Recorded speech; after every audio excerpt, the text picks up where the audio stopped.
पंजाब में स्थित सिख धर्म के 3 तख्त साहिबान वाले शहरों को पावन शहरों का दर्जा देना पंजाब सरकार के लिए बड़े सौभाग्य की बात है। ये शहर है श्री अमृतसर साहिब, श्री आनंदपुर साहिब और तलवंडी साबो। ਇਹ ਤਿੰਨੋਂ ਤਖਤਾਂ ਦੇ ਸ਼ਹਿਰਾਂ ਨੂੰ ਪੰਜਾਬ ਦੇ ਅਧਿਕਾਰਤ ਪਵਿੱਤਰ ਸ਼ਹਿਰ ਵਜੋਂ ਐਲਾਨ ਕਰਨ ਦਾ ਫੈਸਲਾ ਕੀਤਾ।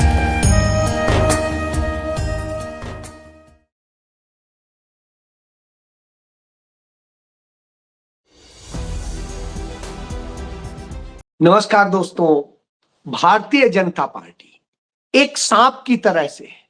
ऐसा सांप जो आपके घर में, आपके आंगन में, हर जगह आपको डसेगा, आपके लिए खतरा पैदा करेगा, आपके बच्चों के लिए खतरा पैदा करेगा। जी हां, यह बात बंगाल में टीएमसी के महासचिव अभिषेक बनर्जी ने कही। और जब अभिषेक बनर्जी ने इसको कहा तो हमने भी सोचा चलिए इस पे चेक कर लेते हैं सच्चाई कितनी। जी हां, सच्चाई चेक करना बेहद जरूरी है।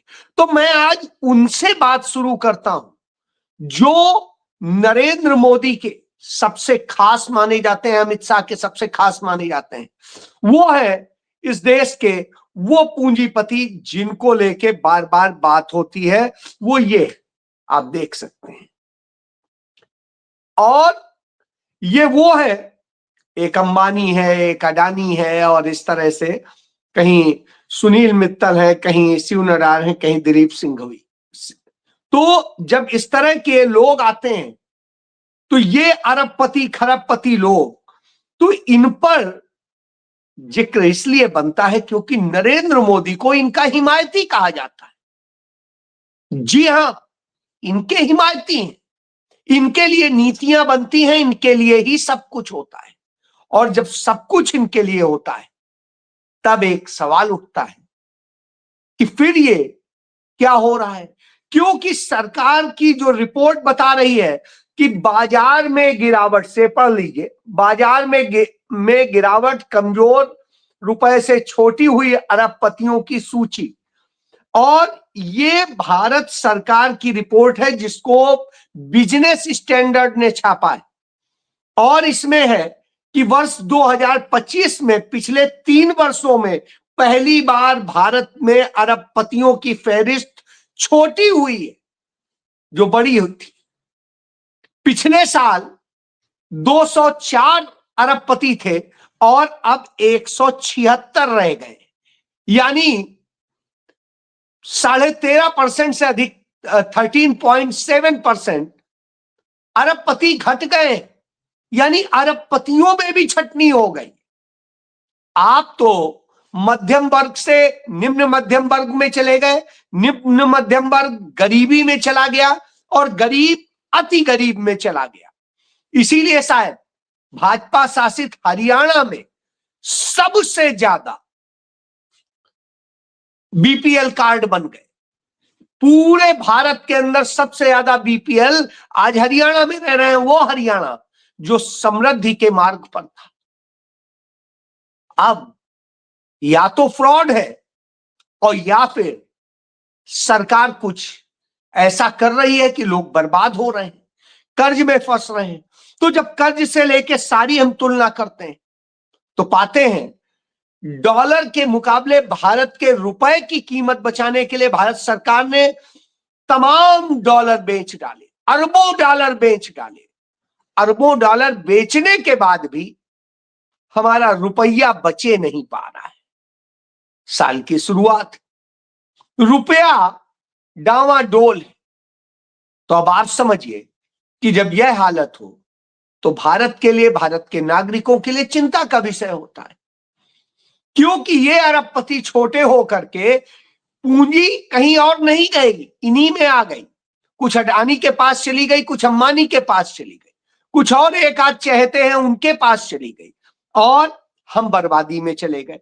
और सिर्फ यही होता, मैं ये इसलिए कह रहा हूं कि भारत सरकार कहती है कि हमारी अर्थव्यवस्था बहुत अच्छी है, तो बाजार पूंजीकरण में गिरावट, अमेरिकी मुद्रा जो है डॉलर की तुलना में रुपए का लगातार गिरना और डॉलर प्रवर्तक अमेरिकी मुद्रा डॉलर के हिसाब से अरबपतियों की संख्या घट जाना और इसके बाद में शीर्ष स्तर पर प्रवर्तकों की संयुक्त संपत्ति सालाना आधार पर 5% घट जाना। अब आप बताइए क्या रह जाएगा? जो 1036.2 अरब डॉलर की थी वो 984.2 अरब डॉलर की रह गई। अब इस तरह से अरबपतियों के समूह का आकार भी घट गया। इस तरह से जो कैलेंडर वर्ष में 142 के तत्कालीन उच्चतम स्तर पर था वो आकर के 126 पर रह गया। अब भारत में जो मैं बार बार कहता हूं, नरेंद्र मोदी ने के जो भाजपाई सांप है उसने इस तरह से भारत की अर्थव्यवस्था को डसा है कि वो असल में कर्ज में समाती जा रही। एक तरफ वो कर्ज में विश्व बैंक का सबसे बड़ा कर्जदार आज भारत हो गया है, एडीबी बैंक का सबसे बड़ा कर्जदार भारत हो गया है और इसी तरीके से आईएमएफ का भी कर्जदार हो। तो लगातार कर्ज कर्ज कर्ज और इसके आधार पर हम कह रहे हैं हमारी अर्थव्यवस्था बड़ी अच्छी है, हम बढ़ती हुई अर्थव्यवस्था है। और ये अर्थव्यवस्था जब हम बढ़ने की बात करते हैं तो इसमें सबसे बड़ा झूठ, पहले सिर्फ भारत सरकार की अर्थव्यवस्था देखी जाती थी। अब जब से जीएसटी लागू हुआ तो राज्यों का भी पैसा भारत सरकार के पास आ जाता है, यानी अपने आप वो डबल से ज्यादा हो जाता है।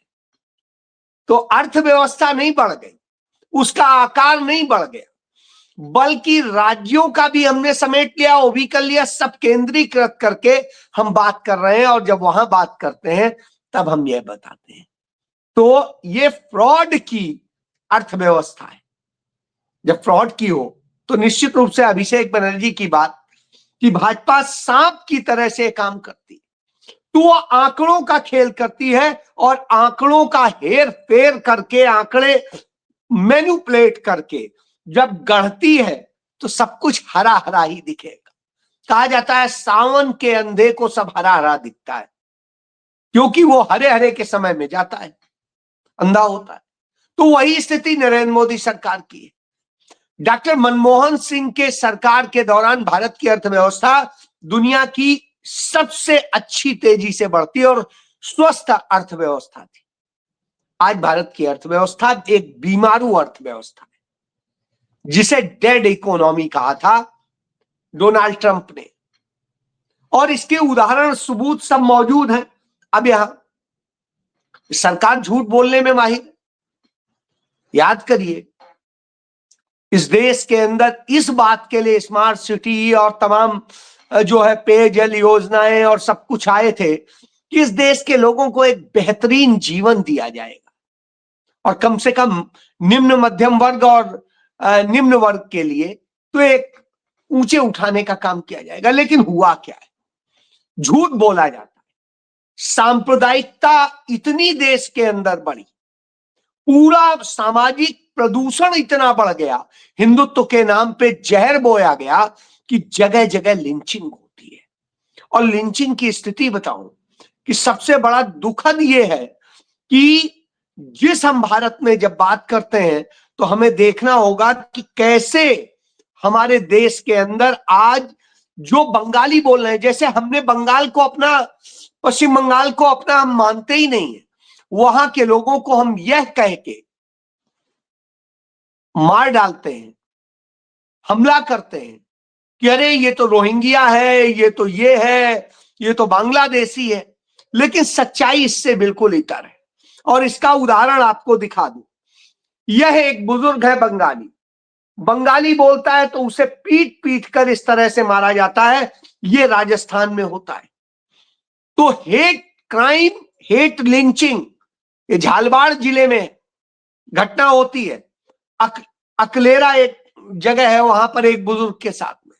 अब ये ऐसे बुजुर्गों को मारा जाएगा लात घूसों से और सबसे, आप देखिए शर्म आएगी आपको बुजुर्ग को।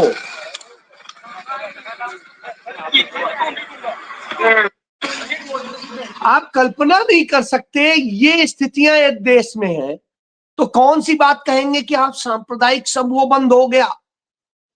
इससे बड़ी और सांप्रदायिक घटना क्या हो सकती। लेकिन नरेंद्र मोदी सरकार का जो गोएबल्स है वो अमित मालवीय तो यही कह रहा है और इसी तरीके से दिखाता है। हेट स्पीच जगह जगह हो रही है, मुझे सबूत देने की जरूरत नहीं है। आप जहां पर भी देखिए भगवा पहने कोई भी कुछ भी कहेगा। एक अंधा बाबा है जिसके आगे पीछे नरेंद्र मोदी और उनका पूरा गैंग घूमा करता है। वो अंधा बाबा क्या कहता है वो भी आप जान लीजिए। उसकी तो स्थिति ये है, वो ये कहता है कि नरेंद्र मोदी ने जो ऑपरेशन सिंदूर किया था पहलगाम के बाद, आप ये देख लीजिए जो उसने कहा वो मैं, पहलगाम हमले के बाद पीएम ने मुझसे ली थी अटैकिंग स्ट्रेटजी। अब इस आदमी ने स्ट्रेटजी बताई थी। यदि इस आदमी ने स्ट्रेटजी बताई थी तभी शायद भारत को दुनिया में ऑपरेशन सिंदूर की असफलता के लिए थू थू हो रही है। जगह जगह भारत को अपमानित होना पड़ रहा है और जब यह होना पड़ रहा हो तो स्वाभाविक सी बात है। तो अब आप इससे समझ सकते हैं कि क्या किया जा रहा है। और इसके खिलाफ पश्चिम बंगाल की मुख्यमंत्री कहीं पर भी ना आंदोलित दिखाई देती हैं, ना बोलती हैं।